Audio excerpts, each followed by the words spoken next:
motherfucking deal. Welcome to Sauce Sports. If you're not familiar with Sauce Sports is a Houston, Texas homer network. I mean, we're talking all sports, but only Houston. Tonight, we'll be getting into the Tennessee Titans versus Houston Texans game on Monday Night Football. I'm your host, Ed Honcho. If you don't know, now you know. And again, make sure y'all tune in to the live stream tonight, 6 p.m. Central Time. We will be doing the 1 hour pregame show like we do before every game. And make sure you like and subscribe, man, because like I said, we're talking all sports. Only Houston means we're talking Rockets, Astros, Texans, Dynamo, Dash, you know what I'm saying? Whatever it may be, if it's H-Town related, college, professional, high school, amateur, we go talk about it. Like I say, man, we do this live stream thing every night at 7 p.m. usually, but when we have games, you know, we will do an hour before the pregame. But anyway, man, let's get into the game tonight. Let's talk about what's shaking tonight. We're going to talk about the 5 reasons why the Texans will beat the Titans tonight. And again, like I said, we'll be in the live stream at 6 p.m. Central Standard Time this evening. So getting into thing number one, man, the first reason why the Texans will defeat the Titans tonight is because of Marcus mediocre Mariota. And I was actually looking forward to this. You know, when I heard he got injured last week, I was kind of like, damn, you know, again, every time, you know, we get a chance to play up against this dude, you know, it's always an injury. You know, last year with the blowout, somehow he got injured at halftime and escaped that. You know, it's funny because it's always every time he's in a blowout, the dude seems to get injured. You know, Indy got just recently injured. It was early in the year. I think he had another blowout, gets injured, quote unquote, can't play, can't finish the game. It's just a strange coincidence. And make sure you guys go and like the Sauce. Make sure you follow on Instagram and Twitter, Sauce Sports HTX. But getting back to Marcus mediocre Mariota, man, let's just say, you know, the guy has not fared very well against the Texans in his history. He's only had 3 games against the Texans. And he's 1 for 2 in those games. And again, the one that he won was when the Texans were basically decimated last year. It had nobody on offense and or defense. And so he found a way to put together a victory then. But if we just take a quick look at what he's putting up against the Texans in his history, averaging about, outside of that last game, he had about a 55 QBR. But then that last game, like I say, the one that he played last year, whenever the Texans were decimated, I think he put up like a 90-something. And so that averaged him up to about, that bumped his average up to about a 63 QBR overall against the Texans. But he's 1-2 record versus the Texans. Has only put up 1 passing touchdown. Has put up 3 rushing touchdowns, but also put up 3 interceptions, a 55% completion rating, 55% completion percentage. And again, these numbers are not great, you know, not good. But again, you know, had the stinger injury, and we thought it was another aggravation of the injury that kept him out of the Texans game earlier this year. And then the Titans had to resort to all kind of flukery. And, you know, hey, again, it is what it is. If it's within the rules of the game, a win is a win, so you can't take that from them. But again, it's not a sustainable way to play. And I'm glad that they'll think they'll have a quarterback in the game today that'll be able to guide them to victory, because it's not going to happen. So I'm really looking forward to Mariota, because I'm tired of the Titans fans swearing up and down he's better than Watson and all of these things when he's yet to prove himself. He's been in the league, I don't know, what is this now, 4 years or so. He's been around for quite a bit, 3 or 4 years. I don't know exactly. I got to go back and check. But he's been around long enough to have tried to prove himself, and I don't think he's done that yet. And this so far this year, he's been 1-2 versus top 10 defenses. And again, right now the Texans are ranked number 6 overall. So it'll be interesting to see what he does today. Again, so the stats say it's highly unlikely that he is going to succeed, especially with only putting up 7 passing touchdowns, 6 interceptions, and averaging about 175 passing yards a game. That's really not a threat. But again, like I say, you know, occasionally shit happens. Sometimes the Texans do some tomfoolery that allows quarterbacks or players who should not be in games. But we'll see what happens tonight. But that's reason number 1 why I say that I'm excited, and I believe that the Texans will beat the Titans, because Marcus Mariota's playing. Old mediocre Mariota. I'm glad to see that. So let's get into the second reason. And the second reason, before we get into that, man, make sure you slide by staysaucy.com so we can get you some of that fresh Sauce Sports merch. You know, support the channel. Make sure that, you know, you're rocking with it. And I appreciate everybody who is. I appreciate everybody who has been, you know, fucking with it from day one. And like I say, we continue to grow. So I appreciate each and every one of y'all. So like I said, the second reason that we're going to get into as to why the Texans will beat the Titans tonight on Monday Night Football is the Texans are reaching that home stretch of the divisional games. We played all our away games earlier in the season, and now we're getting to that point of the division where everybody has to come to Houston. We're starting to find our stride. You know, early on we had some issues. That offensive line was still not great, but it was kind of patchwork. You know, guys that we thought were going to play went down early. had to implement some pieces, and I don't know what the coaches were thinking, putting guys in position that, I think some of us fans could automatically tell that were not going to work, but they tried to, fit a square peg in a round hole. And obviously, that didn't pan out well. And once they kind of made some readjustments, we saw how much better this line has looked and how much better this team has played, kind of once they got their head out of their asses and started making the right decisions. But talking about this home stretch, the Titans do not fare well in Houston. They haven't won in Houston since 2012.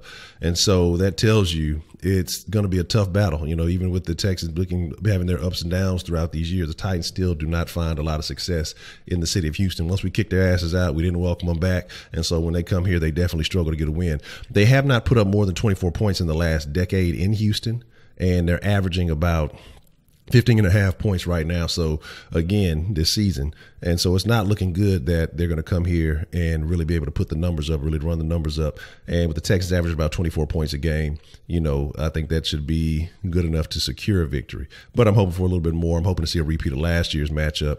The 57-14 would be real nice right now, just to continue that win streak. And the Texans, I'm sure it'll make them feel good too. But again, so last time we played, you say, well, the Titans, they beat Houston earlier this year. You got to understand what was happening. I talked about that offensive line. You're putting a rookie out in hostile territory, a guy who had no preseason. Again, he allowed a lot of hits on Watson early on, and you saw him get moved out of the lineup. You saw them do some readjusting. So I think that was a big issue that you had to consider. So again, with you coming into Houston, right, especially after, which leads into my third point, the recent passing of Bob McNair, the guy who brought football back to Houston after, that Tennessee team decided to up and scurry away to Meth Mountain, Tennessee. And, so like I said, bringing in my third point, it's going to be a very emotional game. They're going to be balling for Bob McNair. And right now, capping off, we have a current 7-game win streak.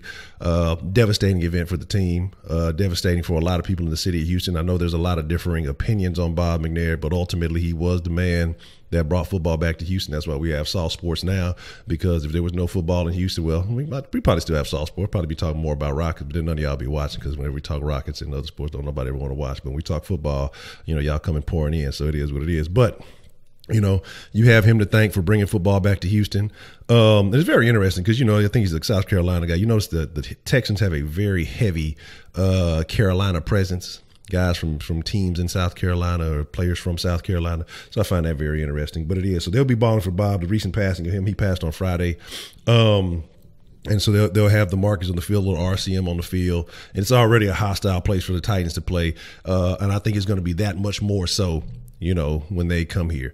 And it's going to be very interesting. So the crowd, hopefully they'll be loud. Hopefully they'll be fired up. And again, it'll be a primetime game. So it'll be a lot of emotions playing. That can work in your favor and that can also work against you. But I think that in combination with the fluke loss that the Texans took earlier this season, I think they'll be riled up. I think they'll be fired up. And we're talking about a more complete team at this point. Who'll be ready to take on the Titans. So I think that you kind of just have to look at that being a very important factor, because hey, those kind of emotions can really have guys playing at the next level, so it'll be very interesting to see. The fourth thing, okay, and we kind of briefly mentioned this, is that the Texans are reaching for a record. All right.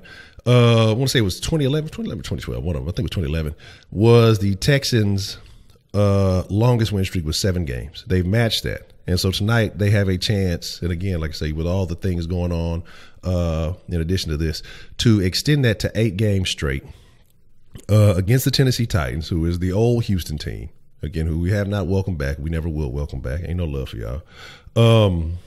In addition, with the Bob McNair passing and everything that's going on, I think there's a lot of emotion that'll be fueling this. So they have a chance to set a record in more than one way. One for a personal team record for the most straight wins, and then another record, which I think we've tied the 1982 record of being only the second team to ever go 7 straight after starting off 0-3. I think we can eclipse that and be the only team to go 8 straight after going 0-3. By winning this game tonight. So ultimately, ultimately, we got to make sure that we secure the victory tonight. Again, set a couple of records. I think that'll be a good look, especially the way this team was looking early on and the way people were counting us out. Even a lot of the same fan base, a lot of Houston fan base was done, after the 3 games and, giving up on them. And then, you heard that man say, hey, don't worry about it, when we start winning, and don't come back. but they all came back. Of course they would. So again, right now we're tied with the other Houston Texans, but we have a chance to surpass them. And now to get into the fifth and final reason why the Texans will defeat the Tennessee Titans on Monday Night Football tonight, man. Hey, let me explain it to you. Super simple, super easy. Not even hard. The health of Houston. Now, we mentioned earlier, that well, I don't know if I mentioned earlier or not, but you got Fulton and you got Kemah, the guards. Both are game time decisions, but I have no problem with Manx filling in and ranking it. Looks far superior as a guard to his tackle play, so I'm not even really too worried about that. Again, because they look good against a solid Redskins front. And so I think that they'll be able to hold their own against Tennessee. It'll be very interesting to see. But you have Colvin returning, who hasn't played since, week 4. You have Cunningham, who will alleviate some of that coverage that we saw McKinney playing a lot of. That's not his strong suit. So, again, and that's what I want to tell Texans fans, because a lot of you guys have not recognized that we've been missing some key pieces. It's the little things, and we complain about this and that, but you got to realize that there are certain guys who have certain responsibilities who have not been available to fill those roles. And other guys have been having to step up, and still we've been finding success, and we've still been finding wins. But again, Cunningham coming back, that's a major plus. Coleman coming back, that's a major plus to that cornerback depth. And then you got to look at the guys who weren't available the first time we played Tennessee. One of those major factors was Jadeveon Clowney not playing. Jadeveon Clowney has been playing at a high rate since he's been back, since about week 3 or 4. And so you have to look at him not being there was a significant missing piece against the Tennessee Titans, because I guarantee you that he would have caused enough havoc to, prevent some of the things that happened, or to have made a couple of plays, especially against a guy like Blaine Gabbert.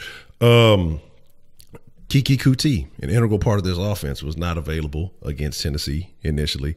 So I think that's another piece. Now you can talk about, Will Fuller not being there. That's going to hurt. But again, that's something we've had to adjust with, because now we have Demaryius Thomas. And nobody's afraid of Malcolm Butler. Nobody's afraid of Dory Jackson. Again, we're not worried about these guys. And then also, like I said, you had Covington, who was initially not there. I think he missed the Tennessee game because he had an injury that first game against the Patriots. So again, the health of Houston starting to get healthier, especially along the defensive front, mainly against the defensive front. But again, with Kuti being here and he wasn't available initially, I think that'll be a new wrinkle in that offense that the Titans may not be prepared for. And again, he'll be that factor that will have to replace Will in this game, even though Will's not necessarily a slot guy. He can play slot, but he's not necessarily a slot guy. But those are my 5 reasons why the Houston Texans will defeat the Tennessee Titans today on Monday Night Football. But again, like I say, make sure you're in there live tonight, 6 p.m. Central Time. We will be going live, and we will be talking about the game. We'll have a roundtable in the mix, and we will be discussing, everything involving this game. So make sure you're there. Make sure you're there to participate. Let me know in the comment section below if you agree, you disagree, what you think ultimately is going to happen with this game. And again, make sure you're there live so we can discuss it with you. Again, slidebystaySaucy.com. Get you some of that fresh Sauce Sports merchandise. We all appreciate it. You can go to patreon.com/Sauce Sports if you want to support the channel. What a pledge, a little monthly pledge. Like I say, we're trying to grow this thing into something major, doing something major for the city of Houston. And again, don't forget, Sauce Sports HTX on Instagram and Twitter, same name, different medias, I guess. I don't fucking know. And again, man, so like I say, we appreciate all the love. And to the Sauce Nation regulars, man, I appreciate y'all. Y'all the freshest motherfucking ingredients in the world. I'll see y'all at 6 p.m. tonight. Most of all, y'all be cool like y'all be cool. Y'all stay saucy. It's your boy Ed Honcho. Hey, and I'm out.